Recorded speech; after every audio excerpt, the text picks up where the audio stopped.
உங்களுக்கு அறிமுகம் இல்லாத ஆள், ஏதோ ஒரு விதத்தில் அறிமுகமாகி 2 பேரும் பேசிகிட்டு இருக்கிறீங்க, நல்லா பேசிகிட்டு இருக்கிறீங்க. இப்படி நல்லா பேசிகிட்டு இருக்கும்போது ஒரு கேள்வி நீங்கள் கேட்பீங்க. என்ன கேள்வி? அப்புறம் சார் என்ன வேலை பார்க்குறீங்க, என்ன பண்ணுறீங்க, நீங்கள் என்ன பண்ணிகிட்ருக்கிறீங்க, இப்படிலாம் கேட்பீங்களா இல்லையா? கண்டிப்பாக கேட்பீங்க. எப்படி கேட்கலாம் இங்கிலீஷில்? கொஞ்சம் யோசிக்கலாமே.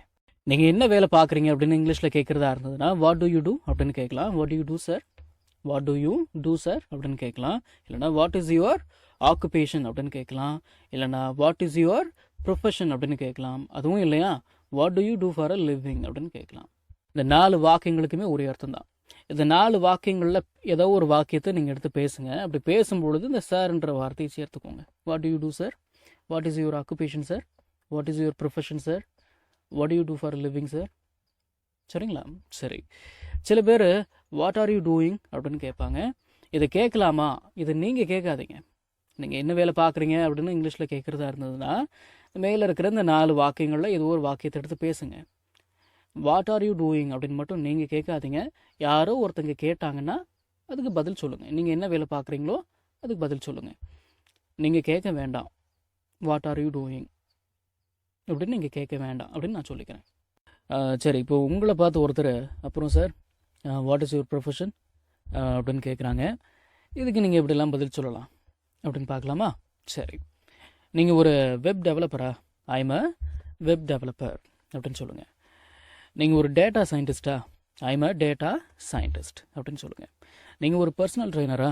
I'm a personal trainer, I'm a personal trainer அப்படின்னு சொல்லுங்கள். நீங்கள் ஒரு ட்ராவல் ஏஜென்ட்டா? ஐம் அ ட்ராவல் ஏஜென்ட் அப்படின்னு சொல்லுங்கள். ஆம் அப்படின்ற வார்த்தைக்கு இருக்கிறது அப்படின்னு அர்த்தம். இந்த ஐ கூட ஆம் வந்துருச்சு அப்படின்னா அந்த ஆம்ன்ற வார்த்தைக்கு இருக்கிறேன் அப்படின்னு அர்த்தம் கொடுக்கும். ஐ எம் அ வெப் டெவலப்பர் அப்படின்னா நான் ஒரு வெப் டெவலப்பராக இருக்கிறேன் அப்படின்னு அர்த்தம்.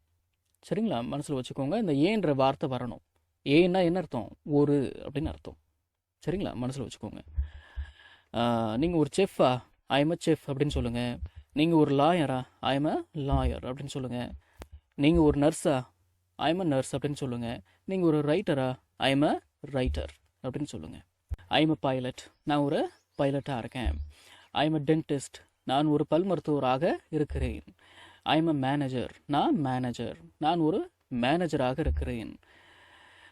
ஐ எம் அ டாக்டர், நான் ஒரு டாக்டராக இருக்கேன். ஐ எம் அ டீச்சர், நான் ஒரு டீச்சராக இருக்கிறேன். வச்சுங்களா? சரி, நீங்கள் ஒரு தீயணைப்பு வீரரா? நீங்கள் I am a fire fighter அப்படின்னு சொல்லுங்கள். நீங்கள் ஒரு போலீஸ் ஆஃபீஸராக இருந்தீங்கன்னா ஐ எம் அ போலீஸ் ஆஃபீஸர் அப்படின்னு சொல்லுங்கள். நீங்கள் ஒரு கார்பெண்டரா? ஐ எம் அ கார்பெண்டர் அப்படின்னு சொல்லுங்கள். நீங்கள் ஒரு பிளம்பரா? அதை வந்து பிளம்பர் அப்படின்னு உச்சரிக்கக்கூடாது, பிளம்பர் அப்படின்னு தான் உச்சரிக்கணும். மனசில் வச்சுக்கோங்க. ஐ எம் அ பிளம்பர். மெக்கானிக்கா நீங்கள்? I am a mechanic. சரி, இப்போ கவனிங்க. ஐ எம் அ எலக்ட்ரீஷியன் அப்படின்னு சொல்லக்கூடாது, ஐ எம் ஆன் எலக்ட்ரீஷியன் அப்படின்னு தான் சொல்லணும். AEIOU இதை நம்ம என்னென்னு சொல்லுவோங்க?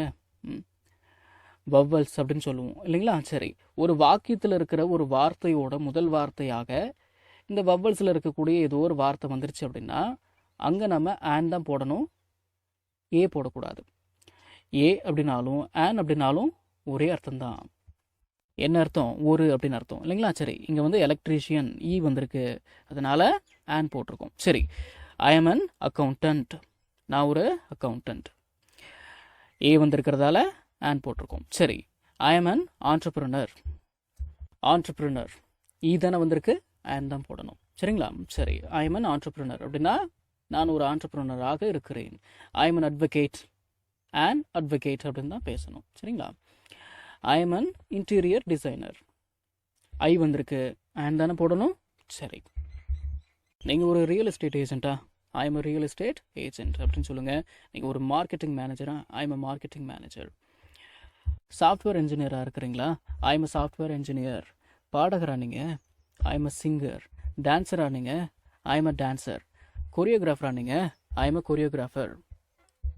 ஆச்சுங்களா? சரி சரி, நான் வந்து எந்த ஒரு வேலையும் பார்க்கல. நான் வந்து காலேஜ் படிச்சுட்ருக்கேன் அப்படின்னு பேசுகிறதா இருந்ததுன்னா ஐ எம் அ காலேஜ் ஸ்டூடெண்ட் அப்படின்னு பேசுங்க. ஐ எம் அ காலேஜ் ஸ்டூடெண்ட். சரி, உங்களை பார்த்து ஒருத்தர் வேர் டு யூ ஒர்க் அப்படின்னு கேட்குறாங்க. என்ன அர்த்தம்? நீங்கள் எங்கே வேலை பார்க்குறீங்க? நான் பேங்க்கில் வேலை பார்க்குறேன் அப்படின்னு பேசணும். எப்படி பேசலாம்? ஐ ஒர்க் அட் அப்படின்னு பேசி எ பேங்க் அப்படின்னு பேசுங்க. I work at a bank அப்படின்னா நான் ஒரு பேங்க்கில் வேலை பார்க்குறேன். இந்த அட் ஏ அப்படிங்கிறத அட்டை அப்படின்னு சேர்த்து வச்சுருங்க. நான் ஸ்கூலில் வேலை பார்க்குறேன். I work at a school. நான் ஹாஸ்பிட்டலில் வேலை பார்க்குறேன். I work at A hospital.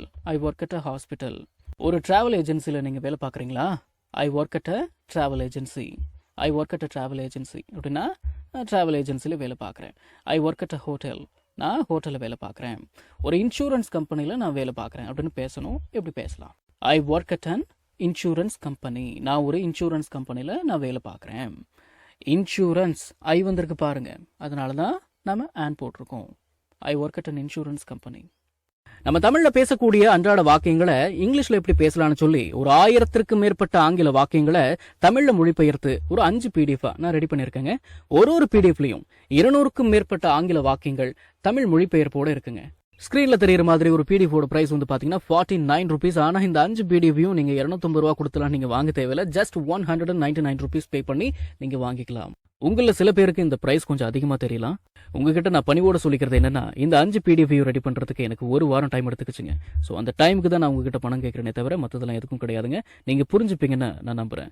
PDF வந்து இப்படி தாங்க இருக்கும். ஸோ விருப்பம் உள்ளவங்க ஸ்கிரீன்ல தெரியுற நம்பருக்கு கால் பண்ணுங்க.